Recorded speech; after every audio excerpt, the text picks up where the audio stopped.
안녕하세요. 엘렉트로캠입니다. 오늘도 재미난 흥미진진한 테슬라 이야기를 해볼까 합니다. 다들 베테랑스 데이를 잘 보내셨는지요? 여기 베테랑스 데이여서 많이 회사들도 휴일이었고, 근데 휴일이 아닌 곳도 있죠. 네.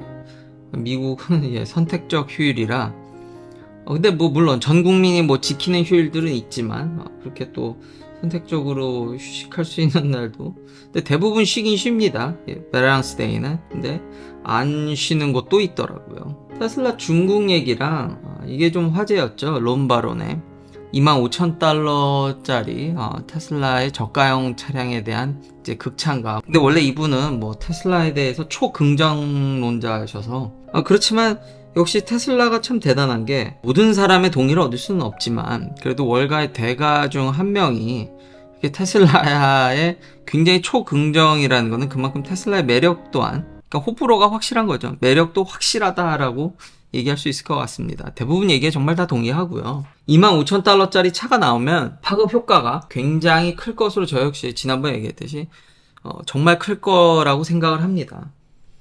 왜냐하면 중국에서 이미 BYD가 이제 테슬라를 제꼈다고는 하지만 사실 그렇게 된 게 엄청나게 싼 저가형 차라는 얘기를 제가 이미 여러 번 얘기를 했습니다. 그러니까 중국에서도 좀 선전할 수 있을 테고, 유럽에서도 이 폭스바겐이라든지 과거에 골프의 전기차 버전으로 해서 굉장히 싸게 판다든지 이런 것들이 유럽에서 꽤 히트를 했기 때문에 굉장히 저도 500만 대에 대해서 이게 나오기만 한다 그러면 정말 잘 팔 것 같고, 그리고 불가능하지 않은 게 이미 중국에서 BYD가 만들고 있지 않습니까? 사실 BYD는 테슬라를 굉장히 많이 벤치마킹을 했습니다. 그 롬바론의 발언에서 또 주목하고 싶은 점, 제가 어차피 중국 공장은 미친 듯이 계속 돌릴 겁니다. 지금 쉬지 않고 돌렸고 판매량도 계속 증가하고는 있습니다. 근데 BYD가 더 빨리 증가하고 있죠. 정말 초저가 차량으로. 중국은 수출하면 됩니다. 유럽에서 중국을 견제를 하는 거지, 아직까지 계속 저도 모니터링을 하지만 미국같이 막을 생각은 없어 보입니다. 독일은 더더욱이 중국을 좀 파트너로 생각을 하고 있기 때문에, 그런 면들이 있기 때문에 충분히 저가형 차량이 테슬라가 쓸 자리가 있고 히트를 할 것으로 보입니다. 그리고 댓글에 보면은 중국 차량을 이렇게 무시하는, 그 중국은 걱정할 필요 없다, 그런 식의 발언들이 굉장히 과거에 저한테 너무 많았고 지금도 좀 있죠. 근데 그것 때문에 테슬라가 망한다라는 거는 좀 앞뒤가 안 맞지 않을까라는 생각도 듭니다. 중국 전기차 무시해도 된다, 별로 두렵지 않다, 그러면서 그것 때문에 테슬라가 망한다? 아니, 미국의 현재 넘버원이 테슬라고, 전기차에서 유럽에서 넘버원이 테슬라입니다. 제가 미국 시장을, 그리고 제가 미국에 있기 때문이기도 하지만 전 세계에서 그 3대 시장에서 우뚝 쓴 자동차 회사가 역사상 무너진 이래가 별로 없습니다. 그만큼 큰 시장이기 때문에 거기 독보적인 시장을 하나도 아니고, 중국에서는 전기차로 어쨌든 2등이고 BYD 요즘 꺾였죠. 근데 유럽과 미국에서는 1등이지 않습니까? 3대 시장에서 이 정도로 하는 회사가, 그렇죠, 좀 어려움을 겪을 수는 있지만 대외적인 여건이라든지 판매량이 좀 줄을 수는 있지만, 이 회사가 어떻게 되기는 그 세 시장을 다 갖고 있는데, 여태까지 미국에서 우뚝 서지 못하고 미국 시장에서 선전하지 못하고 살아남을 사람께 회사가 어렵죠. 미국 시장에서 무한 경쟁하는, 이렇게 자유롭게 여기서만 잘해도 먹고 사는 회사도 있습니다. 포드 같이 F150만 잘 팔아도 안 망하고 어떻게든 견디지 않습니까? 그리고 작년에 이렇게 보면은 테슬라가 작년에도 캘리포니아에서 모델 Y가 베스트셀링이었고 올해도 베스트셀링이 거의 유력하죠. 지금 추세라면. 근데 댓글에도 진짜 업사이드가 크다고 느껴지는 게, 다른 주들은요, 미국의 이렇게 다른 주들을 보면 토요타 라브4라든지 그리고 픽업 트럭이 굉장히 강세인 거를 볼 수 있습니다. 제가 아까 얘기했듯이 포드는 이걸로만도 먹고 산다니까요. 그러니까 토요타가 1등하는 주가 굉장히 많죠. 라브4로. 그러니까 모델 Y가 앞으로 치고 갈 시장이, 자, 저도 업사이드가 더 높다고 생각하고, 사이버 트럭이 여길 갈가올 시장이 아직은 이제 시작인 거지. 테슬라의 포텐셜은 무궁무진하고, 가격을 더 낮추거나 더 저가의 차량도, 여기 코롤라라든지 충분히 소비자들한테 어필할 수 있는 아니면 모델 Y의 퍼포먼스를 더 떨어뜨려서 사실 모델 Y에 자꾸 타이어감 얘기하는데 테슬라의 퍼포먼스가 사실 BMW나 럭셔리 카드를 압살하는 정도인데 근데 분명히 하나 빠른 거 별로 유지비를 극단적으로 낮출 수 있는 성능을 좀 포기하더라도 주행거리는 포기하면 안 되겠지만 가속력이라든지 이런 걸 절대적으로 포기하면서 유지비를 극단적으로 근데 사실 지금도 모르겠습니다. 제 기준에서는 그렇게 별로 돈이 든다고 생각하지는 않는데 사람들마다 더 차에 대해서 충분히 타이어 값마저도 줄이고 싶어 하시는 분들이 분명히 있기 때문에 이 남은 주에서 충분히 그런 차량들이 나오면 좀만 개선해서 미국에서는 주행거리는 포기하면 안 되죠. 중국이라든지 유럽에서는 그게 가능하겠지만 여기서는 제 생각에는 택도 없을 것 같습니다. 반드시 좀 주행거리는 그래도 포기하지 말고 만들면은 충분히 어필할 수 있지 않을까. 그리고 전 세계적으로요. 아직 플러그인 차로는 BYD가 1등이겠지만 순수 전기차로 전 세계 지난 3분기까지만 보더라면 아직 테슬라가 BYD보다 한 30만 대 가까이 더 팔고 있습니다. 그러니까 전 세계적으로는 그리고 점유율도 계속 더 늘리고 있습니다. 근데 BYD 늘리는 속도가 더 빠르죠. 정말 BYD와 테슬라의 전쟁인데 3위 폭스바겐도 나름 선전을 했고요. 근데 4등, 5등 역시 다 중국 회사죠. 그러니까 중국 회사들의 무서움이 여기서 나옵니다. 뭐 리오터가 테슬라를 이제는 요번 달하고 요 달 판매량으로는 이제 테슬라도 뭐 잡는다라는 얘기가 이제 나오는데 저기는 이제 플러그인까지 합친 거죠. 확실히 중국 내에서도 플러그인 하이브리드나 하이브리드의 강세 좀 잘 팔리는 면도 조금 느껴지기는 합니다.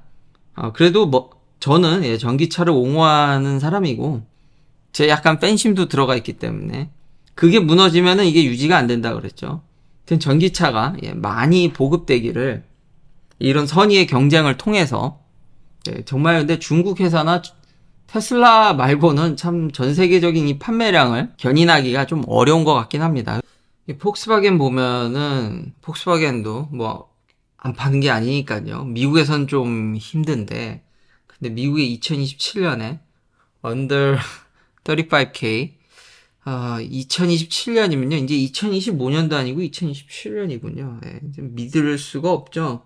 전 저 때 가봐야 아는 겁니다. 전혀 그냥 하도 이 동네 제가 이 공수표 남발하는 거는 참 그때 가봐야 ID3, ID4도 뭐 테슬라를 망하게 한다는 둥 그랬는데 뭐 전혀 스크래치조차 못 냈는데 35,000달러 그래도 소비자들한테는 경쟁이 좋으니까 제발 좀 만들어줬으면 좋겠고 중국에서는 소폭이나마 가격을 인상을 했습니다. 연말을 맞이해서 그래도 오더가 많이 들어오는 것 같긴 합니다. 근데 미국은 가격 인상이 아니라 이제 리퍼럴 코드를 쓰시면은 한국도 그런지 모르겠는데 미국은 이제 6개월 슈퍼차저 공짜가 껴주더라고요. 3개월 FSD를 사용해 볼 수 있는 기한 한정 FSD와 6개월 슈퍼차저가 제공이 됩니다.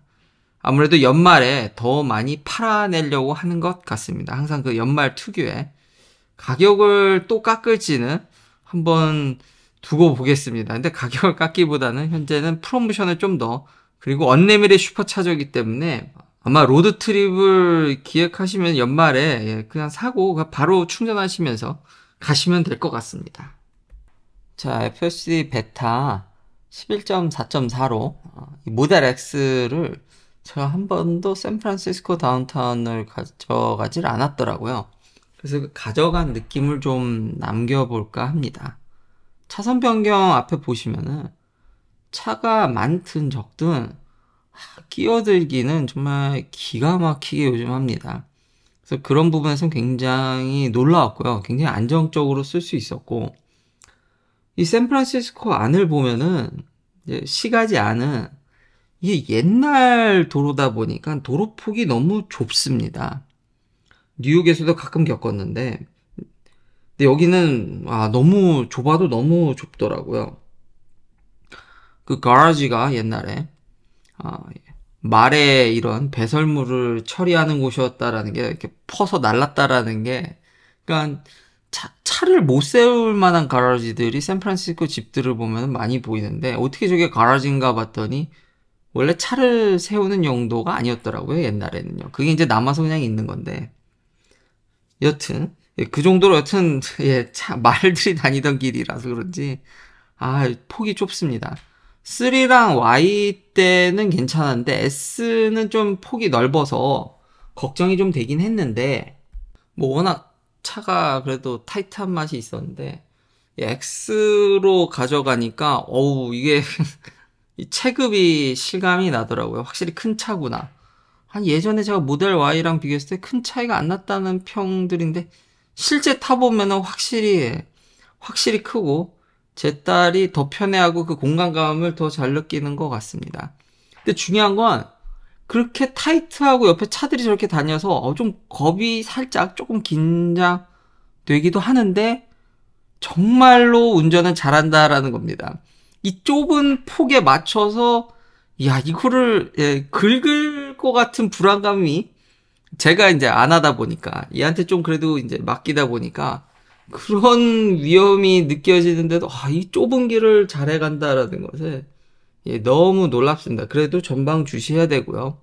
한 번은 꼭 이렇게 돌아다니다 보면 개입을 하게 됩니다. 물론 여기까지 오는 하이웨이에서는 한 번도 개입을 안 했기 때문에 그 부분은 이제 그냥 빨리 돌리고 자시고도 할 거 없이 그냥 잘라버렸는데, 여튼 이렇게 돌아다니다 보면은 한 번은 꼭 개입을 하게 되고 시내에서 결국 크루즈 같이 4, 5마일 정도 시내에서는요, 그 정도당 한 번은 개입이 일어나는 것 같습니다. 그것도 과감 없이 보여드리도록 하겠습니다.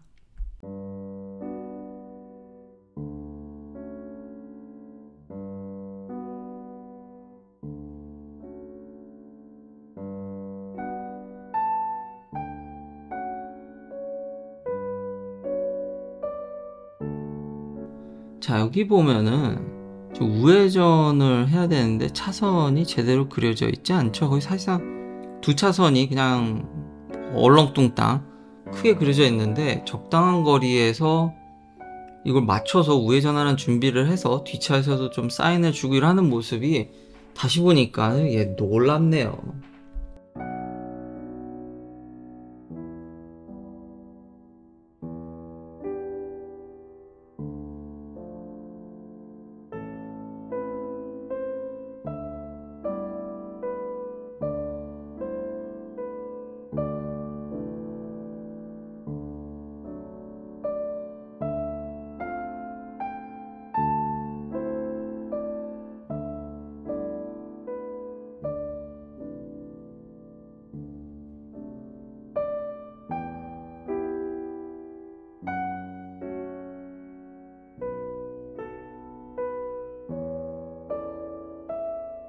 여기서 이제 공사 구간 사인이 보이지 않습니까? 그러니까 차선 이제 변경했어야 돼, 이리로 들어갔어야 되는데 제가 이제 어그레시브로 세팅을 해놔서 그런 건진 몰라도 오른쪽이 좀 더 비어 있으니까 여기서 그래서 제가 결국 개입을 했습니다. 그러니까 그 전에 사실 제가 깜빡이를 일부러 한번 줬거든요. 가려다가 결국 못 가고 그걸 보고 미리 제가 이제 그 정도는 가이드를 하는 거죠. 계속 FSD를 안 깨고 한번 가보고 싶으니까. 근데 역시 이런 공사 구간이 나오면은 대처가 쉽지 않다라는 점. 그래서 우선 개입을 했고 이게 제가 말한 부분이고 결국 다시 켜서 얘한테 이제 맡겨서 갑니다.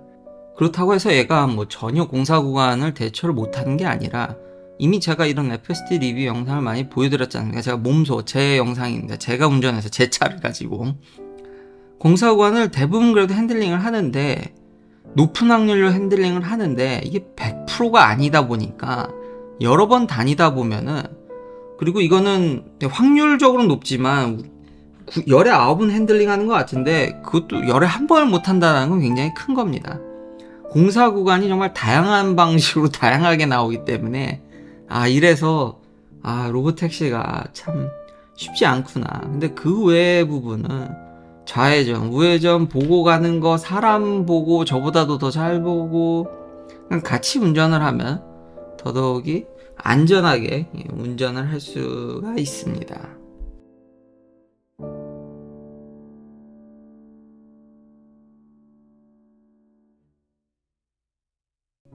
그리고 이제 가다 보면은 방지턱 같지도 않은 방지턱 비스무리하게 생겼는데 이게 확실하지 않은데 그때마다 속도를 줄이는 것에 좀 놀랐습니다. 근데 확실히 방지턱이라고 써져 있으면 그걸 정확히 인식해서 그 앞에 속도를 줄이는 것도 과거에 제가 얘기했던 것 같습니다. 그리고 이게 이제 시내 약간 주택가라서 근데 속도 제한은 아까 뒤에 올 때 표지판은 좀 더 낮았는데 그거보다도 더 낮게 운전을 하더라고요. 상황에 맞춰서. 그러니까 어떤 때 보면 참 안전하게 정말 똘똘하게 하는데 참 그 엣지 케이스가 참 문제죠. 지금도 사람 보는 거, 오는 턴이나 이런 거를 잘 보고 하는 것에 진짜 감탄을 금치 못하는데 운전이라는 게 참 어려운 것 같습니다. 한번 잘못하면 진짜 끝장이니까요. 여기서도 자전거가 완전히 건너갈 때까지 가려고 하질 않더라고요. 물론 가끔은 저도 깝깝해서 그때는 악셀레이터를 살짝 치는 경우도 있지만 이 촬영을 위해서는 대부분 이제 지켜보는 타입이죠. 같이 운전한다는 개념으로는 정말 안전하게 할 수 있을 것 같습니다. 긴 영상 시청해 주셔서 감사합니다. 다음도 테슬라 관련 이야기로 찾아뵙겠습니다.